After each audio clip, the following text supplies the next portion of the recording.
Pero ang original charge po kasi kay Mayor, gross neglect of duty at saka grave misconduct.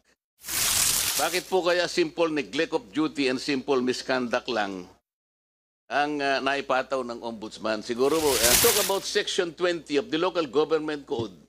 Po pwede naman kasing removal from office eh. Bakit po ang ginawa ng local government ng Pampanga ay 6 months suspension? But under present jurisdiction, jurisprudence, Your Honor, we are only allowed to impose the maximum penalty of 6 months, Your Honor. That's why our hands are tied with respect to the maximum penalty of 6 months, Your Honor.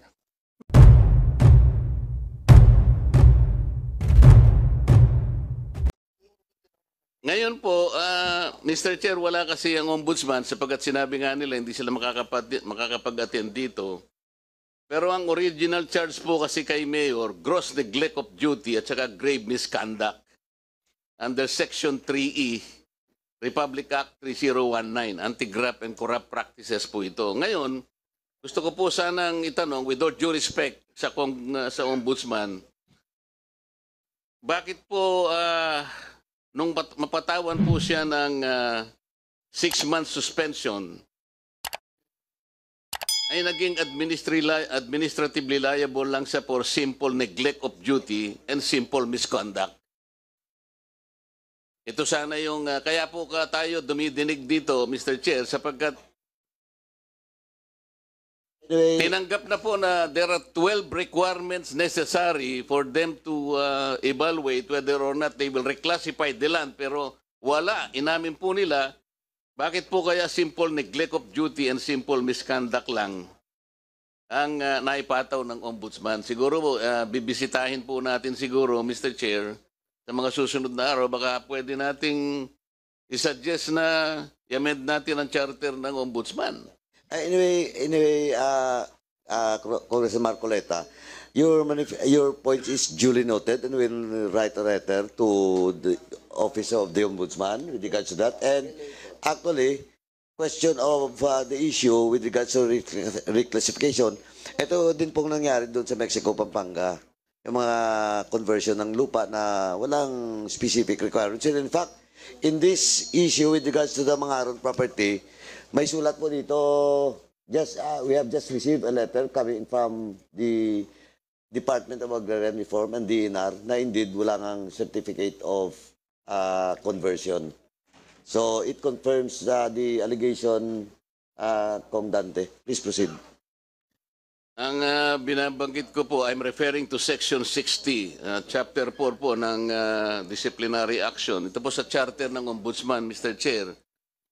Nasa pagdidisiplina pala ng elective local officials, hindi lamang suspension, kasama po yung removal from office on any of the following grounds, ano? Dishonesty, abuse of authority. Ito po, sa tingin ko po, higit pa rito yung nangyari ngayon. Ngayon, meron po bang representative ang Sangguniang Panlalawigan, Mr. Chair? Please, Attorney Canlas. Magandang umaga po sa inyo lahat. Attorney Canlas, yes, are you familiar with DILG Opinion number 22, series of 2020? I'm very familiar, sir, but if you could refresh my memory. Ang date po nito ay January 31, 2020. I'm not really familiar, sir. Ito po kasing circular na to, sa legal opinion na ito po kasi, binabanggit, Mr. Chair, na yung pong probinsya ng Pampanga ay gumawa ng Memorandum Circular number 54, series of 1993, which is in connection with Section 20 of Republic Act 7160, na kung saan po ay ang Sangguniang Panglalawigan po may either approve or disapprove an application or for reclassification of agricultural lands. Halimbawa po, when the land ceases to be economically feasible and sound for agricultural purposes, as determined by the Department of Agriculture. O kaya po naman where the land shall have substantially greater economic value. With these parameters, sir, maaari po ninyong tingnan, balikan nyo uli itong ginawa ng munisipyo ng San Simon. Base po rito sa parametro ng binabanggit ko pong dokumento sa inyo. Yes, sir. We will check our record, sir, if that ordinance is in compliance with that DILG opinion with respect to land reclassification. Thank you. Kanina po, Mr. Chair, ay nabanggit nga yung anomalous land purchases sa expansion po ng munisipyo ng San Simon, na kung saan dito ay nasuspinde pala si Mayor Abundio Punsalan ng 6 months, pero May 2020 pa po ito, so matagal na ito. Ang violation niya po rito, again, is grave misconduct. In charges po niya, gross negligence, and gross dereliction of duty, and grave abuse of authority under Section 660 of the Local Government Code. Ito po yung gusto sana nating i-refer sa Ombudsman, Mr. Chair, sapagkat dito maliwanag na naman, yung background po nito ay illegal use and disbursement of public funds. Ito po yung 45 million pesos. Yung lote po na binili ng munisipyo ay covered po ng resolution dated February 4, 2020. Ito, urgent resolution na naman po ito. Puro urgent resolution po ito. Sabi po ni George Carino, Mr. Chair, meron pong kontrata itong pagbabayaran na ito. Tama po ba ito, Mr. Carino? I'm sorry, Your Honor, hindi po ako ang sumagot nun. Ano po? I'm sorry, hindi po ako ang sumagot dun sa whether or not there is a contract pertaining to the purchase of land, Your Honor. Pero kayo po ba yung sanggunian secretary anong panahon na ito'y binili? Opo, Your Honor. So meron po bang kontrata ito? Yung pong contract, hindi ko po, it's in the office of the mayor. O pwede po ba sumagot si Mayor? Mayor, kayo po kasi inasunto rito. Administrative case po na isinampa ng Sangguniang Panlalawigan. Ang sinasabi po rito ay wala po kayong deed of sale. Tama po ba ito? Your Honor, hindi po tama. May kontrata po, may deed of absolute sale po kami. Nai-submit na po ba nyo sa opisina ng COMSEC po ito?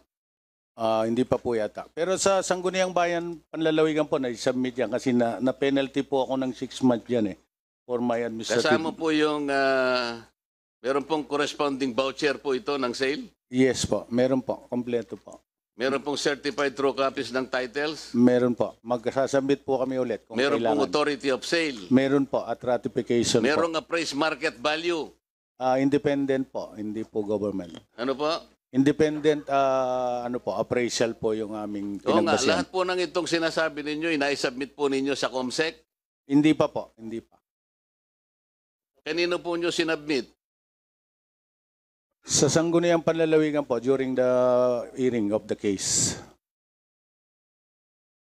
Nandyan po yung Sangguniang Panlalawigan. Sinubmit po lahat ang dokumentong ito na binabanggit natin? May I be recognized, Your Honor, please. Yes, sir. We have a copy of our official copy of our decision rendered in the administrative case filed against Mayor Abundio Punsalan et al., Your Honor. This was a decision rendered by the Sangguniang Panlalawigan way back in May 24, 2021, and we impose the maximum penalty allowed by law to the Sangguniang, wherein we impose the maximum penalty of 6 months suspension. We have summarized the factual basis of the decision. As per our decision, Your Honor, with respect to the disbursement of public funds, the Municipality of Mexico issued and paid the amount of 45 million, Municipality of San Simon rather, 45,007,200 pesos, Your Honor, in connection with the parcel plan the basis of the decision, because the check, the payment was actually made February 12, 2020, Your Honor. But as per record submitted to us by the COA who testified before the administrative case when it was heard by the Sangguniang Panlalawigan, the deed of sale was dated February 14, 2020. So the payment was paid in advance even before the deed of sale was even executed, Your Honor. And in fact, during the time when the then COA representative testified, Your Honor, there was this letter submitted, duly signed by the members of the Finance Committee who are also present now, the municipal accountant, the municipal treasurer, and the budget officer, Your Honor, attesting to the fact that they told the mayor that the payment is irregular, the transaction is irregular because there were incomplete documents. And in fact, the resolution of authority that was granted to him at the time, Your Honor, was dated February 4. But as per provisions of the Local Government Code, unless otherwise included in the ordinance as to the date of effectivity, the effective date of that resolution is 10 days after its enactment. So effectively, the resolution of authority becomes valid only on February 14. But as per the evidence duly proved, Your Honor, the payment and the checks were issued totaling 45 million. The first check for 30 million was issued February 12. The succeeding three checks totaling 10 million 7,200 pesos were issued February 13. But the deed of sale that was presented for audit to the COA was dated February 14, 2020, Your Honor. So payments were made even though there was no existing deed of sale. And what is more appalling, Your Honor, is the fact that the titles to the property, they have a notice of lease pendants duly annotated in the memorandum, Your Honor. Attorney. Kaya nga I meant to question his statement that there was a valid deed of sale. Ang totoo, wala. Yes, Kaya Your Honor. nagsisinungaling na naman siya sa ating take note, Mr. Chair. Hindi lamang 'yon. Kahit na mag-produce sila ng deed of sale, hindi po pwede because the deed of sale is between the owner and Mr. Gian Jebi Reyes Lim. Ito pong Gian Reyes Lim has no authority to sell the subject lots. Hindi naman po siya, kasi itong mga binili nilang, tama yung sinasabi nyo, binili nilang mga lupa, are involved in a case pending before the RTC of Macabebe, Pampanga in Branch 54. Yes, Your Honor. Ito po ay pinoprobate pa to sa will ni Artemio Reyes Sr. Hindi Special Proceedings number 05-0534. Ngayon, si Gian Reyes does not appear to be an heir to this probate proceedings. Hindi rin siya administrator. Paano po ibinenta kay Lim yung mga lupa at kahit na ito'y cover pa ng deed of sale, hindi tama, mali din, hindi ba, Attorney? Yes, Your Honor. At pagkatapos, ang gusto kong itanong sa'yo, kagaya ng sinabi mo, totoo lahat yon, puro mali ang kanilang mga ginawa at mga patakaran nila, kaya nga po yung charge nila, grave misconduct in office, gross negligence in the performance of official duties, and gross dereliction of duty. Ngayon po, ang tinatanong ko, kung anong opinion mo, if we talk about Section 20 of the Local Government Code, po pwede naman kasing removal from office eh. Bakit po ang ginawa ng local government ng Pampanga ay 6 months suspension? Anyway, Attorney, no? Yes, Your Honor. Indulgence Attorney and Congressman Marcoleta, before you proceed and answer the query of Congressman Marcoleta, let me acknowledge the presence of the good Congressman Cyril Sidago, representing APIC Party List. Thank you. Please proceed, Attorney. Yes, Your Honor. The committee would have wanted, Your Honor, in the case to impose the maximum penalty of removal from office. But under present jurisdiction, jurisprudence, Your Honor, we are only allowed to impose the maximum penalty of 6 months, Your Honor. That's why our hands are tied with respect to the maximum penalty of 6 months, Your Honor. Anong jurisprudence ang sinasabi mo, Atty.? I cannot just have the exact exact citation, Your Honor, but we do not have the Well, the authority. citation cannot be clearer than Section 60 of the Local Government Yes, Code. Ito supposedly, Your sinasabi Honor. nyo. We agree, Your Honor, but our hands are tied with that there was this decision with respect to the maximum penalty imposable, Your Honor. Eh kasi In po the next ulit-ulit na to eh. hearing, I can. Tingnan po ninyo, nag-reclassify sila. Walang requirements. Kahit isa. Yes, Your Honor. Dito, bumili sila ng lupa, litigated pa, under probate, at hindi naman kasangkot yung binayaran nila ng 45 million.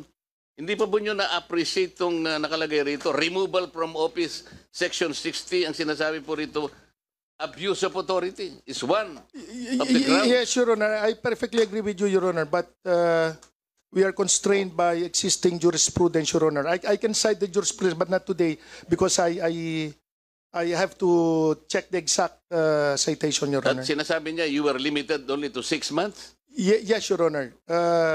Local governments, the Sangguniang Panlalawigan. Baka naman yung kaso na yun is not on all force with No, Your dito Honor. po sa kasong pinag-uusapan natin ngayon. Baka hindi naman kapareho.